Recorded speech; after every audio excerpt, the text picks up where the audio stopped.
Okay, everyone. So in this video, we're going to look at finding the angle of inclination of a tangent. So we're looking at the curve y equals x squared minus 4x plus 5, and we're going to find the angle of inclination of the tangent at the point at x equals 3. Okay, so first of all, what we're going to do is draw the curve. So to do that, I'm just going to use this formula. Okay, so this is a formula that you're probably familiar with, x equals minus b over 2a. Okay, and this is going to give us the axis of symmetry for a parabola, which is the curve that we're looking at today. So to find the x value of the axis of symmetry, we just put our numbers into the formula. So we've got x equals, and it's going to be minus b, which is this number here. It's the coefficient of x. So that's just going to be 4.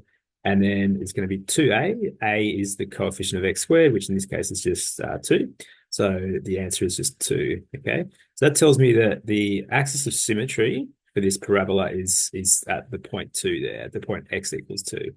Now we can find the y coordinate. Okay. And this is going to give us the vertex of the parabola, which is going to help us with drawing it on the axes there. So when x equals 2, when x equals 2, y is going to equal, and it's going to be 2 squared, which is 4 minus 8 plus 5, which is equal to 1. Okay. So now we can draw a point here, because we've got the point, we've got x equals 2, and then we've got y equals 1. So that's x equals 2, y equals 1. That's going to be the vertex of the parabola. Okay. So what I'm going to do now is see if I can draw that parabola in. And you can see from the formula itself, it's going to have a y-intercept of 5, because if we substitute x equals 0 into this, it's going to give us the point at which it crosses the y-axis, and that's just going to be 5, okay, because x squared, 0 squared is 0, minus 4 times 0 is 0, so I'm just going to be left with plus 5. And I'll draw that in. It's going to look something like this, okay? Okay, it's a bit rough, but you can see what's happening there. And I'm just going to draw the vertex in. So it's the point 2, 1, like that. Okay, so that's the vertex. And the point that we're looking at is where x equals 3. Okay, so when we go up, x equals 3, this is, it's a bit messy, but yeah, hopefully you can see what I'm getting at there. So when x equals 3, y is going to equal 2. Okay, and I should show you how I work that out. I just put, so y equals, it's going to be 9 minus, what's that? 3 times 4 is 12, and then plus 5, okay, which is going to give me 2. All right, so minus 3 plus 5 is 2, okay? So that's the point we're looking at, and I might just draw that in too. So it's going to be 3 and then 2 like that, okay? All right, so now we need to look at the tangent, and this is what we're most interested in. Okay, so I'm going to try and draw a tangent here. So it's a little bit messy, but it's going to look something like this. Okay, so yeah, just pretend that goes just right through that point there. Okay, so we need to find, in order to answer this question, we need to find the gradient of that tangent. Okay, and this is where the calculus is going to come in.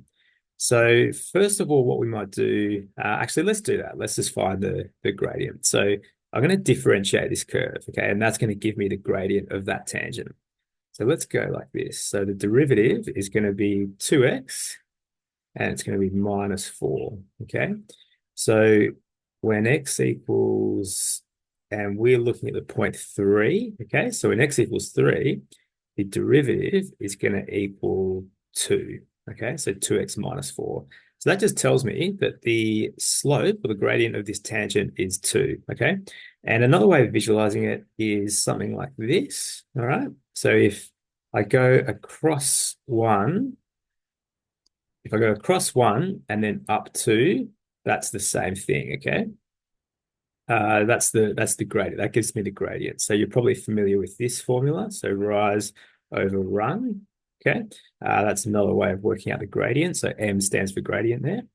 And yeah, so that's the same thing that we just worked out with our derivative. Okay, we worked out that we go across 1 and up 2, and that'll give us the slope of that line there. Now, what the question is asking us for is the angle of inclination. Okay, and the angle of inclination is actually going to be this one. All right, so I'll put that Oh, sorry, that's really small, but that's theta, okay?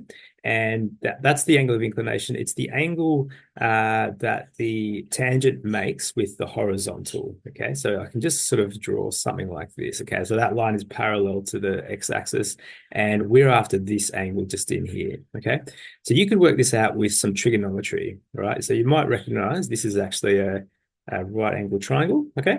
And you could probably recognize that tan of theta is going to equal this, okay?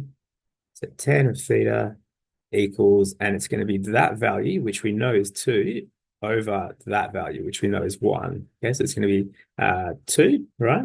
Now, the reason I wanted to show you that is because we actually work this out with calculus, okay, so using the derivative. And for this pretty simple example, you could probably do it with some basic trigonometry, but with more advanced problems in the future, you'll definitely have to use the derivative. Okay, so that's why I wanted to show you this way. Okay, so now we've got tan of theta equals 2.